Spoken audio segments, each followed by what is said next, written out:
So these are the different types of gametes that are produced during the sexual reproduction. Then the next thing that we'll discuss is sexuality in organisms.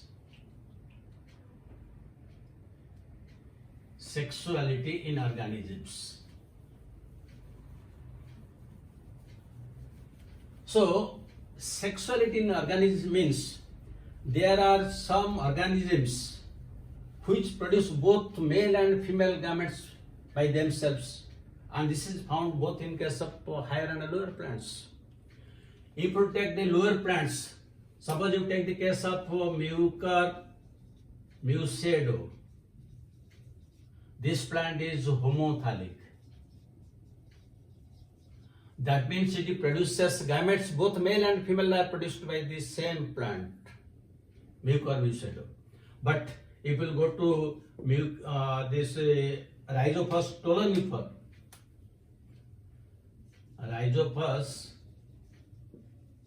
stolonifer, this is heterothallic. That means there is one plus strain and there is one minus strain.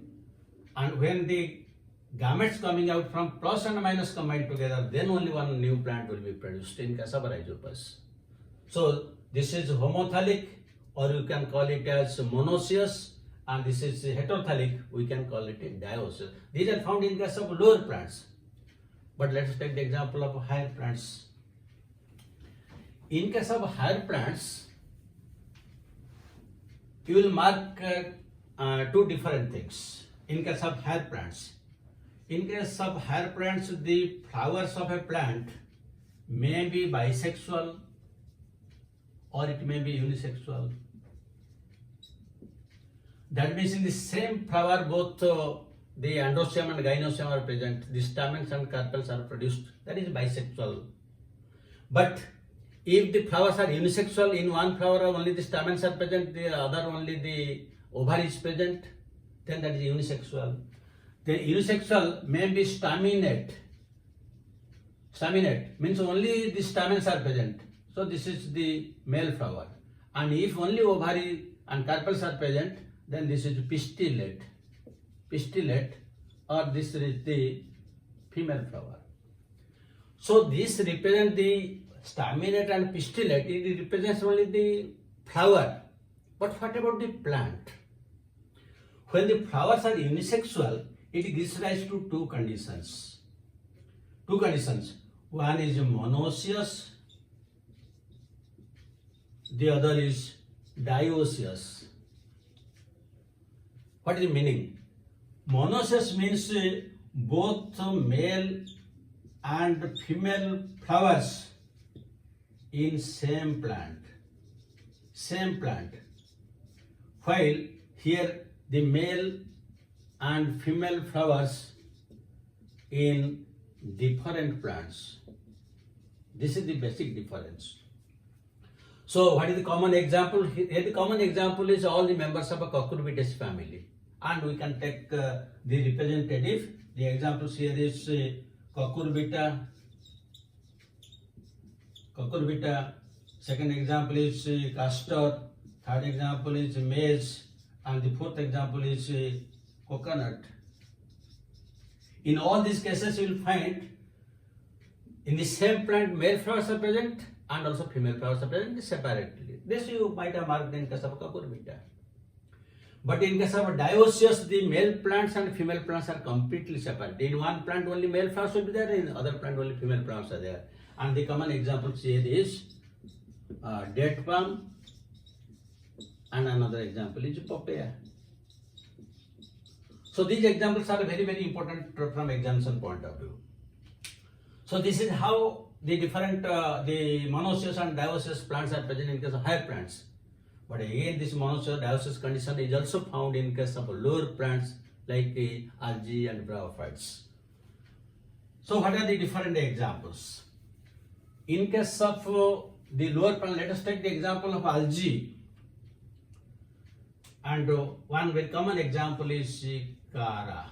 Cara is one green alga, and it represents the monoecious condition. monoecious condition. In case of Kara, you will find just like her plants, nodes and internode like structures are present. Suppose this is one Kara plant, this is the nodal part. Now from this nodal part, from each node, both male and female sex organs, means antheridia and oogonia come out. Now suppose this is one oogonium. This is oogonium and this is the antheridium. This is the antheridium. That means you see both antheridium and archegonia are arising from the same node and in the same plant. And this antheridium is also known as globule. And oogonium is known as nucule. These are very, very important from examination point of view. This Kara example, it is an example of monoecious plant, and from the same node both antheridia and archegonia are coming out. They are known as globule nucule respectively. The oogonium is toward the upper side and the antheridium is toward the lower side. All these aspects are very, very important from examination point of view. So this is example of monoecious. Now let us discuss the example of a dioecious. And dioecious best example is Markansia.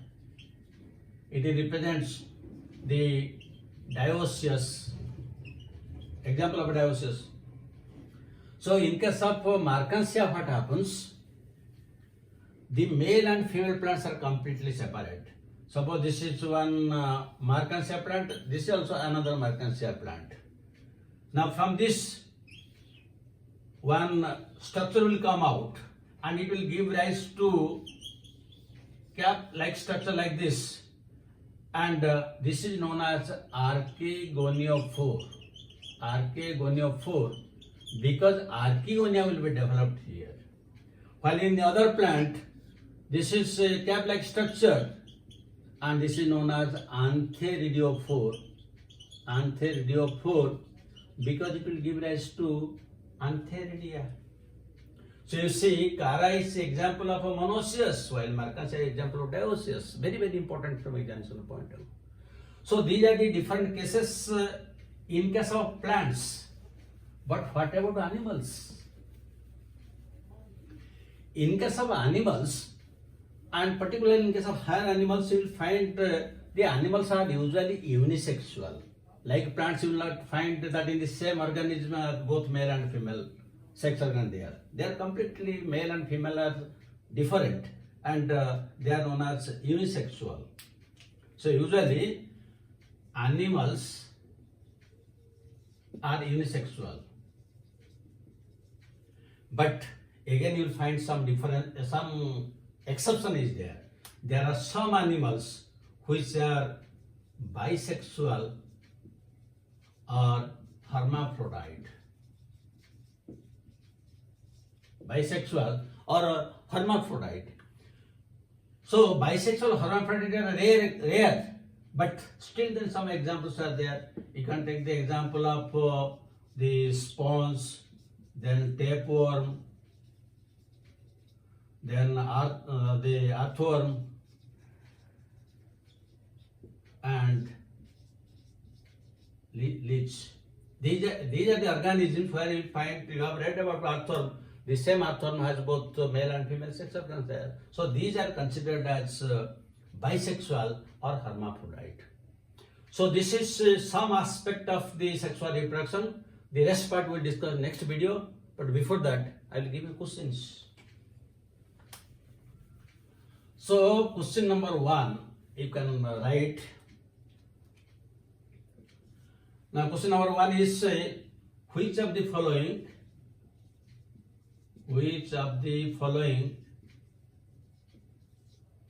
is not a monocarpic plant? Which of the following is not a monocarpic plant? So one choice you can take radish, B choice marigold, then C choice you can go for bamboo, and D choice you can go for China rose. Then the second this one. Then the second one, which of the following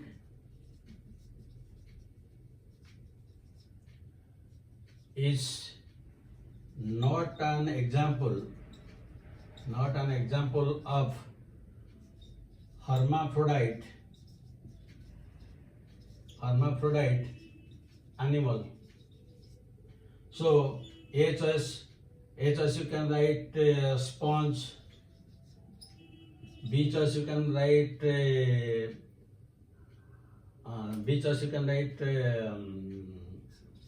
rectifiers, then C choice leech, and D choice earthworm. So these are the type of questions which are usually asked in NEET and all the similar type of examinations. These are very, very important. I hope you have a clear understanding about the different aspects of this sexual reproduction. The rest of the things that we'll discuss in the next video. So have a good day.